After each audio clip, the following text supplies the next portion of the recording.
Para ti, ¿qué es un colegio hoy en día? Para mí es una jaula, un cole.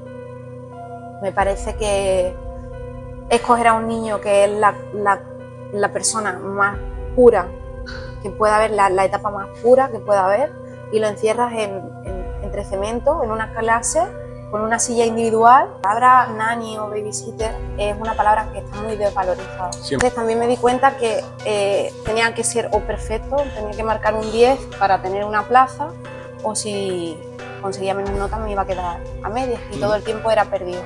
Siempre, o sea, el tema de perder el tiempo me resulta muy absurdo. Niños sentados en una silla, una profesora bastante adulta ya, que le decía a un niño de 3 años que se sentara bien, y si no se sentaba bien lo castigaba.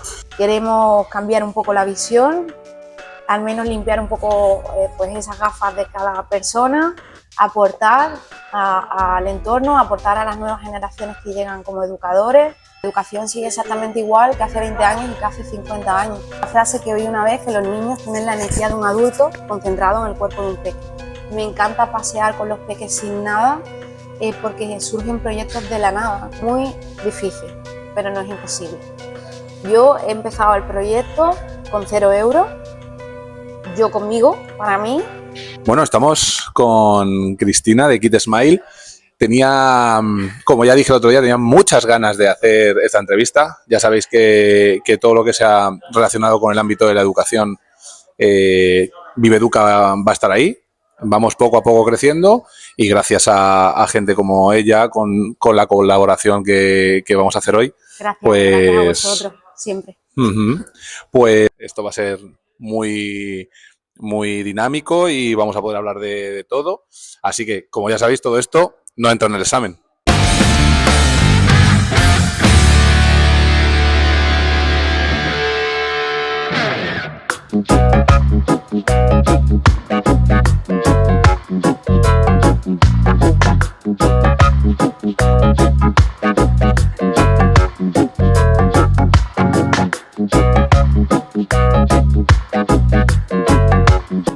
Cuéntanos quién es Cristina y un poco para que la gente te conozca.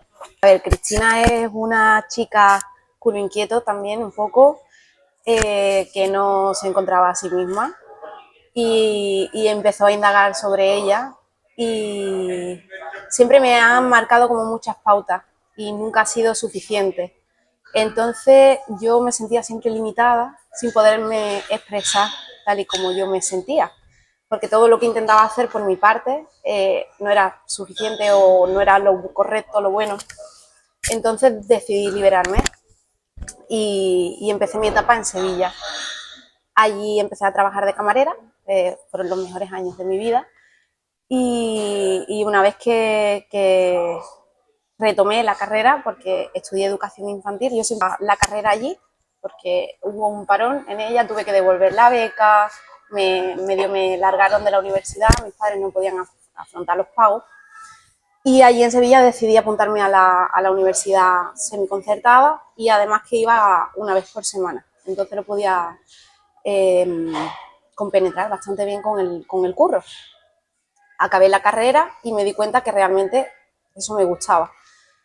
Decidí apuntarme a las oposiciones y no duré ni 3 meses, porque veía muchísima competencia entre las personas, no era lo que estaba acostumbrada de hacer equipo, de estudiar juntos. Luego la teoría no me terminaba no se me terminaba de pegar, me estaba haciendo muy bola. Entonces también me di cuenta que tenía que ser o perfecto, tenía que marcar un 10 para tener una plaza, o si conseguía menos notas me iba a quedar a medias, y todo el tiempo era perdido. Siempre, o sea, el tema de perder el tiempo me resulta muy absurdo, y algo que me causa bastante frustración. Entonces, pues decidí hacer un pequeño cambio, me fui a echar una temporada a casa, a Cádiz, trabajando allí en un hotel que empecé, en Meliá, en la compañía. Bueno, eso mejor lo quitamos.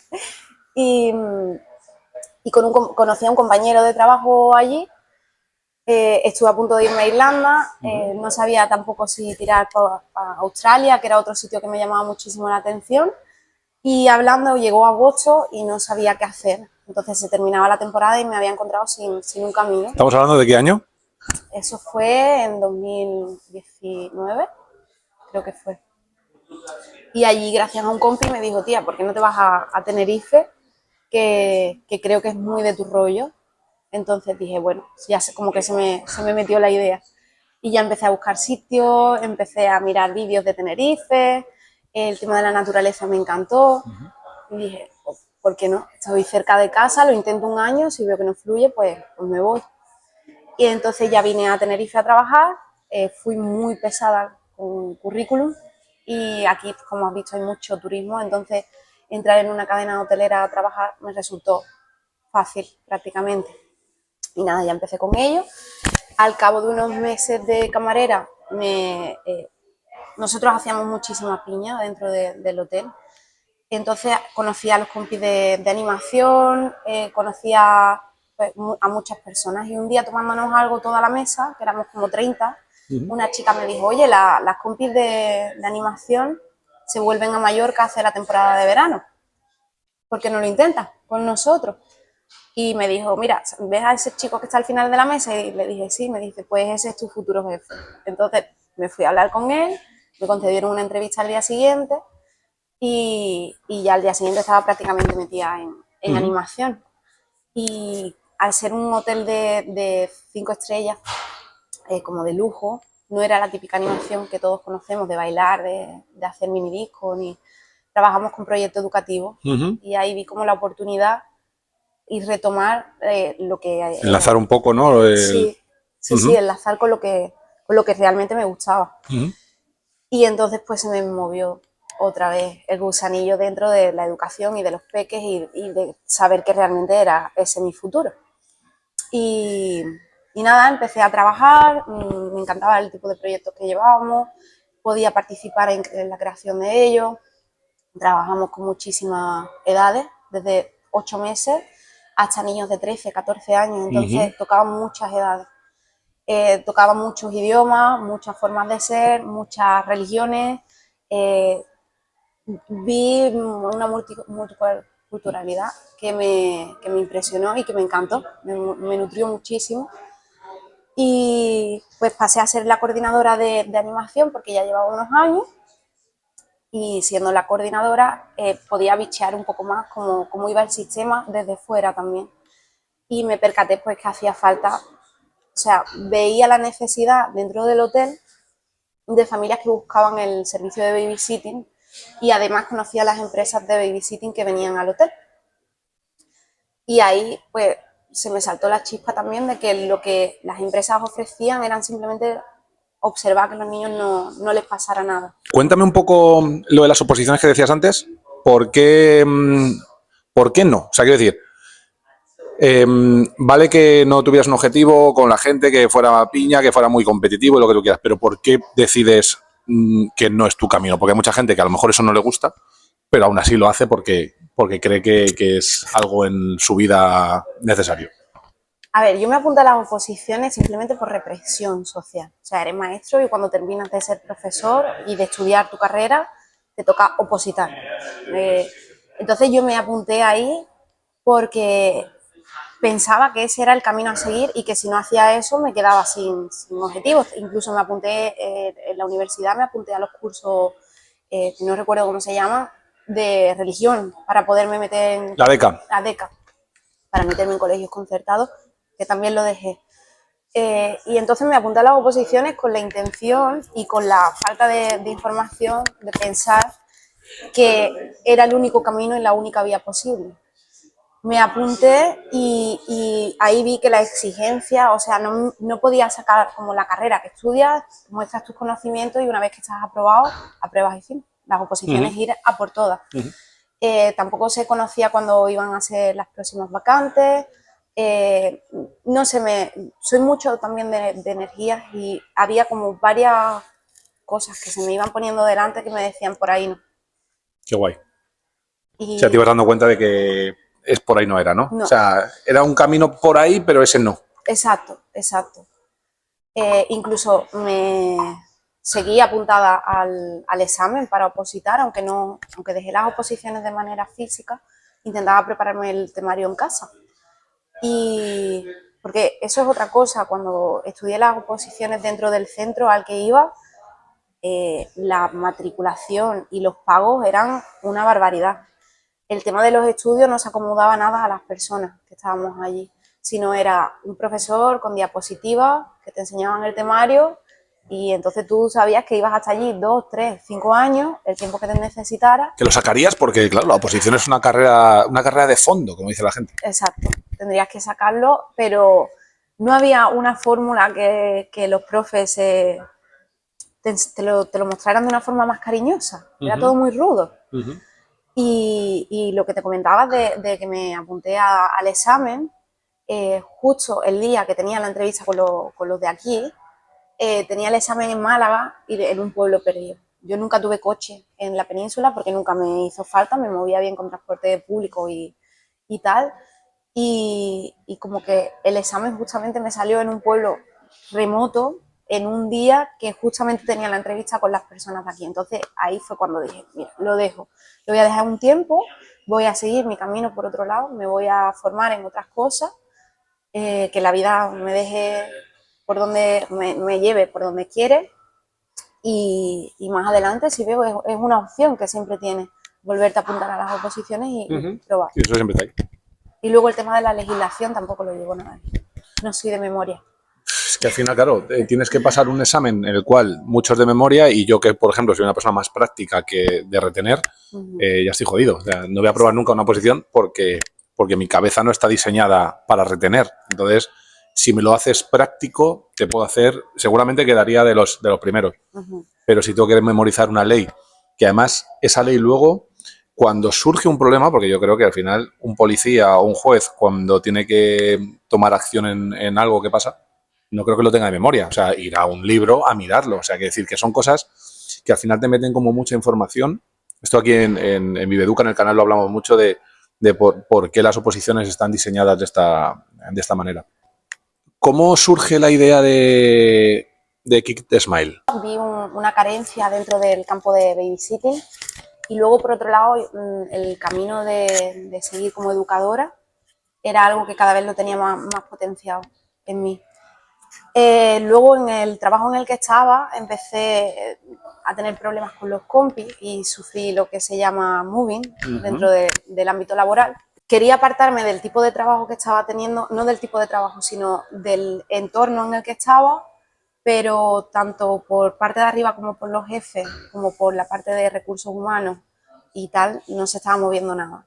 Entonces, todo era muchas trabas, tenías que demostrar muchas cosas como si tú fueras un juez, con pruebas, cosas que se vivían al día, ¿no?, con los compañeros. Decidí pedir una excedencia, intentamos un año, nos surgió la idea de ¿por qué no hago servicios de babysitting educativos? Conozco a la gente del hotel, conozco el tipo de peques que vienen, el tipo de turismo que hay en la isla y luego conozco el tipo de industria que se movía con el campo de babysitter. Y empecé a moverme pues, con las personas que conocía alrededor, con la gente del hotel que ya conocía, que me llevaba muy bien con todos. Empecé como a promocionarme, a ver qué tal surgía. Y en el primer mes me fue bastante bien. Luego sí que llegó temporadas más bajas, en las que ya empecé como a formarme y a decir, joder, esto me gusta, ¿sabes? El tema de ir como una profe particular a meterte en la vida de los pequeños mientras están de vacaciones. Entonces, tener a una persona de confianza que haga que esas vacaciones de tu niño o niña vayan bien y le aportes valor a él también o a ella, me parecía alucinante. Sí, bueno, y al final que todo esté bajo el paraguas del aprendizaje, ¿no? O sea, te cuido, pero a través del aprendizaje, a través del respeto, a través de que tú puedes estar haciendo tus cosas, estar tranquilo, que en mí vas a encontrar una persona que se ha formado para ello, que sabe cómo tratar a los niños y además dándole un valor a ese trabajo que haces. ¿Cuándo te das cuenta de que no quieres trabajar en un colegio? Entendí que existían otro tipo de colegios más allá del colegio tradicional que yo conocía.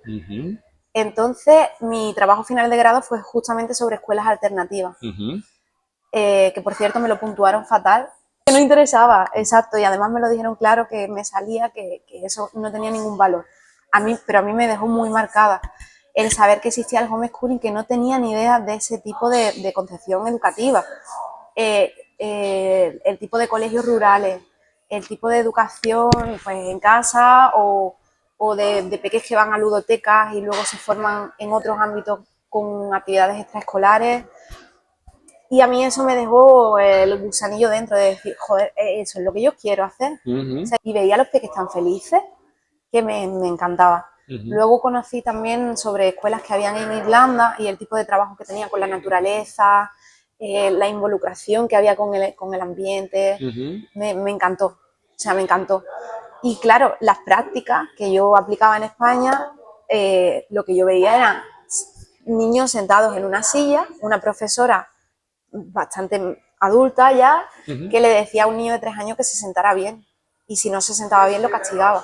¿Cómo le puedes pedir a un niño que se siente bien? O sea, no tiene sentido ninguno que es sentarse bien. Ahí fue cuando dije, vale, me apunté a las oposiciones, como te decía, como vía que yo pensaba que debería de coger, que era la correcta, pero me di cuenta que no, que eso no tenía nada que ver conmigo. ¿Cómo empiezas a contactar con las personas? ¿Cómo es el primer contacto? Porque ese primer contacto suele dar vértigo. Muy difícil, pero no es imposible. Yo he empezado el proyecto con 0 euros y prácticamente yendo a puertas, llamando, enviando emails, y para empezar a trabajar en hoteles, en grandes cadenas, ni en ningún sitio. Pero sí que soy una persona bastante sociable, la que suelo hacer amigos. Entonces, el tener un contacto de un lado, el recordar, oye, pues esta chica que trabajaba en X sitio ahora está en otro 3. Oye, tal, ¿qué te parece? Entonces me pasaba, tenía entrevistas, me denegaban, el proyecto era muy, muy pequeño, es que otras empresas ofrecen mejores precios, pero yo he seguido pico y pala, como quien dice, porque al final el feedback que tengo de cada familia es realmente bueno. Yo creo en el proyecto, creo, vamos, al 100% en él. Entonces he empezado también con cursos de mentorización. Cuando te conviertes autónomo, los autónomos tenemos muchas ayudas, muchísimas. El gobierno de España ofrece mentorías de forma gratuita y cursos que te potencian la empresa y te ayudan a acelerar, una aceleradora. Entonces tú muestras tu proyecto y ellos te ayudan a ver por dónde tirar. Yo empecé con una idea y he acabado reforzándola. He ayudado pues eso a ver cómo mostrarme de cara al público, el tema de las redes sociales, a saber cómo, pues no sé, no le contacten vía email, es mejor que tiremos por aquí. Y acababa llegando pues a directores y tal. ¿Cómo es el primer contacto? Pues fue dentro del hotel donde trabajaba, era una familia que ella conocía y la verdad fue maravilloso. Porque claro, una cosa es dejar a tus peques en el miniclub y estar a salvo, y otra cosa es dejar a alguien en tu habitación con tus cosas, y estás dejando, para mí son tus mayores tesoros, que son tu hijo y tu hija o tus peques. El chico nos preguntó, me ofrecí porque ya estaba de alta como autónoma y nada, realicé el servicio y tengo la primera, el dibujo que la peque me hizo, lo tengo en el frigorífico de mi casa puesto y me acordaré de ese momento siempre, vamos. ¿Cómo ves a las familias? ¿Crees que es algo que puede avanzar? ¿Crees que la gente sigue muy, muy metida en el miedo, en cómo voy a dejar yo a mi hijo, y más hoy en día, ¿no? Que tú verás ese cambio de protección o sobreprotección de los niños?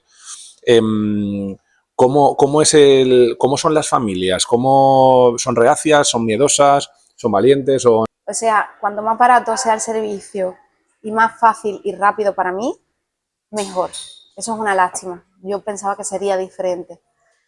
Sí que hay otras familias que son más, se preocupan mucho más, te piden, nosotros hacemos siempre una entrevista previa con las familias para darles la seguridad, que nos conozcan y tener esa primera toma de contacto.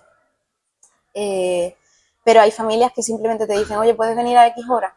Te abren la habitación y te dejan con el niño o la niña ahí dentro. La palabra nanny o babysitter es una palabra que está muy desvalorizada. Siempre lo ha estado. Además te llaman como, no, es que tú eres la niñera, como aparte. Entonces, nuestra intención es cambiar ese concepto. El servicio que hacemos es ese, no hacemos un homeschooling como tal, porque la presencia que tenemos son efímeras durante sus vacaciones normalmente. Pero intentamos luchar por darle ese valor tanto a los peques como al servicio en sí. Cuesta trabajo, la aceptación es media, pero las familias que deciden seguir con nosotros, que ya se quedan con ese tipo de servicio para siempre. En tus vídeos hablas de salud mental. ¿A ti qué es? Y te hago primero esta pregunta y luego te hago otra relacionada. ¿Cómo ves a los padres o cómo afecta la relación de los padres a los niños? A mí me sucedió una cosa estando de práctica. Un peque que se movía muchísimo, la profesora siempre lo tenía castigado. A ese niño se le machacó durante mis prácticas, o sea, se le etiquetó como el niño malo, el niño rebelde, el niño que no para. Un día le pedí a la profe irme con él. Oye, no te preocupes, yo me quedo con él, continúa tú tu clase. Me aceptó. Me lo llevé al patio del cole y viendo que era tan activo, le hice correr. Entonces le puse un reto. Tenía que tocar la pared, chocar la pared, venía a mí, chocarme los 5, hasta que el niño estaba bastante cansado. Y le dije, venga, va la última, tal. Lo hizo como 3 veces más ya andando, en plan, el pobre que no podía con su vida. Luego terminamos, le abracé, volvimos a la clase y el peque pues se sentó y atendía. Y me dijo la profe, ¿qué has hecho? Y le dije, darle lo que necesitaba. Si estaba reprimido el pobre, pues lo que necesitaba era salir. La frase que oí una vez, que los niños tienen la energía de un adulto concentrado en el cuerpo de un peque. Entonces hay que ponerse en su visión.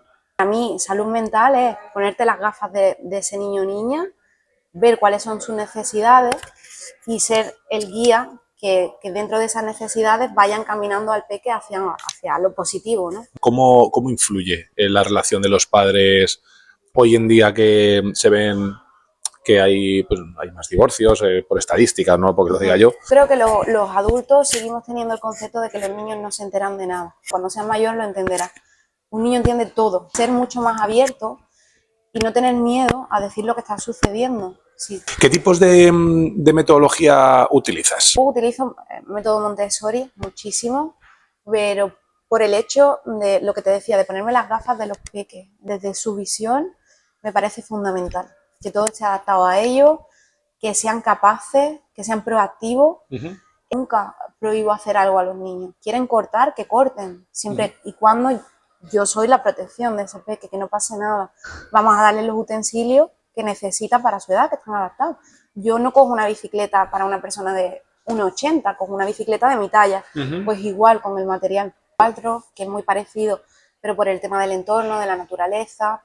Me encanta pasear con los peques sin nada, porque surgen proyectos de la nada. Como ahora estamos trabajando justo con el proyecto de las hormigas y ha surgido a partir de tumbarnos en un césped, encontrar un boquete y ver que había hormigas, de dónde vienen. Y trabajo también mucho con la neurociencia, también en el sentido de conocer los tipos de lenguaje que tienen los peques, cómo su cerebro funciona, saber qué etapa, qué corresponde a cada etapa. Veo a muchos padres que están frustrados porque me comentan que su hija, por ejemplo, se está comportando de X manera. Por ejemplo, tengo un caso de una niña que con 3 años está siendo muy mentirosa y se lo inventa todo. Si tú conoces que esa es la etapa que está viviendo tu hija, no te preocuparía, porque es algo que esa hija tiene que pasar. Entonces, muchos conocimientos, mucha formación, veo muchísimos vídeos sobre niños, me encanta entenderlos de manera psicológica, expresarme, que pueda llegar lo que me expreso hacia ellos. Y metodologías, como te digo, no tengo una cerrada, siempre de la forma más positiva y activa para ellos. Montessori, Waldorf, este tipo de metodologías que se ven fuera de España. ¿Por qué en España no se instaura? ¿Por qué intentamos seguir con la metodología tradicional? Porque no ha habido ningún cambio. O sea, la educación sigue exactamente igual que hace 20 años y que hace 50 años. No hay personas que, a no ser que sean lugares que residan personas extranjeras, como aquí, no sueles encontrar colegios alternativos. Seguimos con lo tradicional. Y luego la palabra Montessori se utiliza también mucho como, se está cogiendo como fama. Entonces vamos a poner el cartel de Montessori para ganar dinero. Pero no lo aplicamos. Pero no lo aplicamos. Entonces, sinceramente yo creo que es porque no nos salimos de lo tradicional. Los españoles nos sentimos muy cómodos y en la comodidad nos quedamos. Sigo con mi vida, con mi trabajo estable, con mi casa mi mujer, mi hijo. Para ti, ¿qué es un colegio hoy en día? Para mí es una jaula, un cole. Me parece que escoger a un niño que es la persona más pura que pueda haber, la etapa más pura que pueda haber, y lo encierras entre cemento, en una clase, con una silla individual, en la que, como te comentaba, tenían que estar rectos. La etapa de infantil a primaria es una etapa súper cortante, porque o sea, pasan de estar en movimiento, dependiendo, la metodología ahí sí que depende más de la profe o el profe, y es como mucho más fluido. Pero cuando pasan a primaria ya es directamente cada uno en su silla y su mesa, con su libro delante, tienes que aprender a leer, a escribir y a sumar.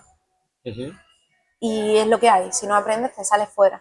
Y da igual, estás con niños de tu edad, pero que el madurar cada uno tiene su tiempo, hay algunos que maduran más. Entonces, si no lo consigues, el objetivo tienes que repetir porque, no, en vez de lo que has dicho tú antes, lo de sacarte al niño, intentar entender al niño, ¿no? ¿Por qué tiene que entrar por la imagen esa, no sé si la has visto, del elefante, el mono, la serpiente, el pájaro, todos tenéis que trepar al mismo árbol? Claro, no es así, o sea, cada uno tiene su magia, su habilidad interior. Pero es complicado montar un cole también, ¿eh? Creo que desde el gobierno o desde el Estado en sí es donde deberíamos aplicar un poco ese cambio, porque las personas que como yo intentan hacer algo diferente, directamente hay un corte y te resulta imposible. Entonces al final acabas adaptándote a pues, lo mismo, oposito y me meto en un cole. Pero también el cole está petado de niños y con muy pocos profesores. Que cuando acabas la carrera es lentejas, o sea, las lentejas son la oposición o un colegio concertado, no te doy ninguna opción más. Y si te sales por un tercer o cuarto carril, no, tienes que venir bajo el paraguas del colegio o de la oposición, no te puedes salir, no porque te voy a criminalizar esa idea que has tenido. El niño tiene que estar en un aula, educación primaria y la ESO obligatoria, no tiene que estar aquí. Y si no llevas al niño al colegio, sí que es cierto que hay un componente que me gusta, que es el de socializar, ¿vale? Ese sí que me gusta, sobre todo en los recreos. Sí. Y ahí es donde ves a los niños realmente felices, están deseando salir, o en actividades como educación física, que es la de expresar con el movimiento. ¿Por qué siempre se mete a los niños tantas horas dentro, como decías antes, cuando hay muchos estudios que dicen que las primeras horas del niño, una vez que se levanta, tendría que quemarlas haciendo deporte para luego tener todo como hacen? ¿Por qué los adultos van antes de trabajar al gimnasio? Primero para quitarse el medio y segundo para, ya estoy bien, ya me he duchado y ya estoy activo claro, porque ha hecho ejercicio antes. Exacto, sí. Entonces yo lo veo así, yo que me gusta mucho del tema del deporte y entiendo que el deporte ya no solo es salud corporal, sino que también es mental, o sea, que decir que te abre, Tiene muchísimo que ver. Eso es. ¿Qué materiales utilizas? ¿Has hecho un desembolso grande o trabajas con material reutilizado? He ido comprando el material poco a poco. Empecé con materiales, ahora estamos trabajando con materiales orgánicos, estamos haciendo un cambio también en nuestro material, pero sobre todo hay muchos rastrillos donde tú encuentras libros, muchas familias que donan libros también, materiales de peques que no se utilizan. Yo en mi caso no es así, ahora sí estoy buscando más por ese tema porque me parece una buena forma de reciclar también y porque encuentras virguerías que no se le han dado uso y que tú se los puedes dar. Trabajo mucho con el material hecho por nosotros en común y un gasto como tal no me ha supuesto una pequeña parte de la inversión, digamos, que se va renovando cada X tiempo porque claro, tiene mucho uso y tenemos que ir cambiando y sobre todo voy moviéndome por el tipo de proyecto y el tipo de peques que tengo. Hay momentos en los que trabajo más con bebés, no sé por qué, en los que pues me centro más en los bebés y en buscar material para ellos adaptado. Entonces, dependiendo un poco de los proyectos que me van surgiendo, también voy buscando algunas cosas. O sea, no tiene que ser exactamente el material Montessori que parece que también se ha puesto de moda. O sea, cómprate esto de Montessori, pídelo. A partir de ahí ya empiezas a... Claro, porque eso a lo mejor te puede durar un día, pues como dura un juguete a un niño muchas veces, que Eso. luego el juguete o el material insignificante, que son unos petalitos o algo así con forma rugosa del suelo, de lo de las pisadas, que ellos vayan descalzos. Trabajas mucho eso también, lo del el barefoot, ¿no? Este que está ahora tan de moda. Con lo de los niños también parece que eso lo sienten o sentimos por la vista, por el oído, o sea, quiero decir, por la piel. No, parece que no nos han enseñado a sentir. Es lo que te comentaba, que al moverte tanto con el entorno, estás activando tus sentidos al 100%. El quedarte quieto en un sitio y observar. Mira, teníamos una actividad que hacíamos con los peques, que era salir a dibujar en el Día del Artista. Y los peques te decían, es que no sé qué dibujar, no sé qué dibujar. Lo que hacíamos era sentir el ambiente. Nos íbamos a una zona tranquila que encontrábamos entre todos, donde nos hacía sentir bien. Ahí cerrábamos los ojos, escuchábamos el agua, escuchábamos los pájaros, hablábamos de temas que, por ejemplo, ¿qué es lo que te hace sentir a ti feliz? Y algunos te decían, pues estar con mi madre, ¿vale? ¿Qué es lo que más te gusta de estar con tu madre? Me decía, cuando me abraza, oye, ¿no te gustaría hacer algo relacionado con ese abrazo que tú sientes? Y ahí empezaban a sacar, te prometo, virguerías, tanto con barro como dibujado, que te emociona, que un niño simplemente con un pensamiento o con un estímulo, que te digo, eres una guía, simplemente tienes que ir entendiendo lo que él te está expresando, limpiando lo que está por encima y dándole como la visión clara de a lo que él quiere llegar o ella quiere llegar. ¿Hacia dónde va Kid Smile? Hacia cambiar un poquito el mundo. Creo que al final es lo que queremos hacer todos, aportar nuestro granito de arena a esto. Queremos cambiar un poco la visión, al menos limpiar un poco pues esas gafas de cada persona, aportar al entorno, aportar a las nuevas generaciones que llegan como educadores, enseñar que se puede, si quieres, que es duro pero no imposible. Y queremos expandirnos, obviamente, que haya más personas que cada vez nos conozcan más, no quedarnos solo aquí y en esta zona, sino irnos a España. Estamos hablando con gente de Francia, de Suiza, de Irlanda, nos quieren promocionar también en centros de turismo de allí. Entonces queremos ser un referente de algo positivo que de verdad funciona y que no necesitas más. Yo soy maestro, ¿vale? Y quiero pertenecer a tu grupo, a Kid Smile. ¿Qué tengo que hacer? Pues lo primero es ser presente. Yo creo que la mejor forma de enseñar es vivirlo. Entonces, mostrarte la manera en la que lo hacemos nosotros y que veas que funciona, y sobre todo llevarlo a tu terreno, porque lo que me funciona a mí igual a ti no. Entonces, que pongas en prueba tus conocimientos con los peques. Sobre todo, siempre hacia un enfoque positivo, porque lo que pretendo también con todo esto es que las personas seamos un poquito más felices. Y los niños van a ser la siguiente generación de adultos. Entonces, hacerles más felices en un futuro. Entonces yo creo que la mejor manera sería esa, estar presente, que conozcas el método, que conozcas herramientas, técnicas que utilizamos y que lo pongas en práctica. ¿Lo puedes denominar como método? Sí. Sí. Una mezcla, ¿no? Hay entre Montessori, has cogido allí y has dicho, voy a sacar mi idea. Me parece muy, muy interesante, la verdad. En general, ¿crees que esto puede ser una grieta que se va a abrir y que en 20, 30 años la educación va a dejar de ser poco tradicional como es ahora?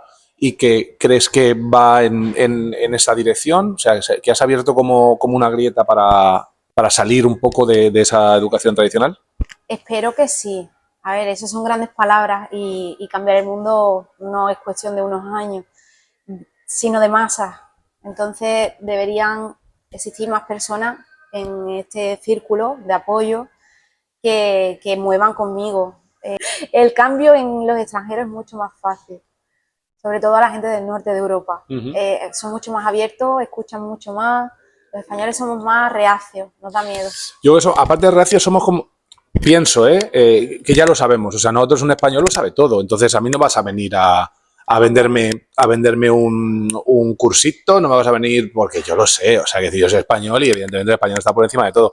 Y eso sí que me gusta que el español sea así, porque el objetivo está súper alrededor de España. Es Irlanda, Reino Unido, Alemania. O sea, al final creo que este tipo de población se fía más de las cosas que un español. Un español siempre pensamos que nos van a engañar o cómo vamos a cambiar, pero si tú no puedes cambiar eso, pero sí. Y es una de las cosas que tanto en el entorno familiar, que lo hemos vivido, como el entorno de barrio, el entorno, afecta mucho más que yo creo que a la gente de Europa, que es donde yo creo que estas cosas tienen mucho más calado. Por ejemplo, Irlanda, con el tema Montessori. O sea, allí solo vas a Montessori. O sea, que decir, no, luego ya vas a un colegio, pero al principio vas a Montessori. Y yo creo que la idea que tienes, Cristina, es un ideón.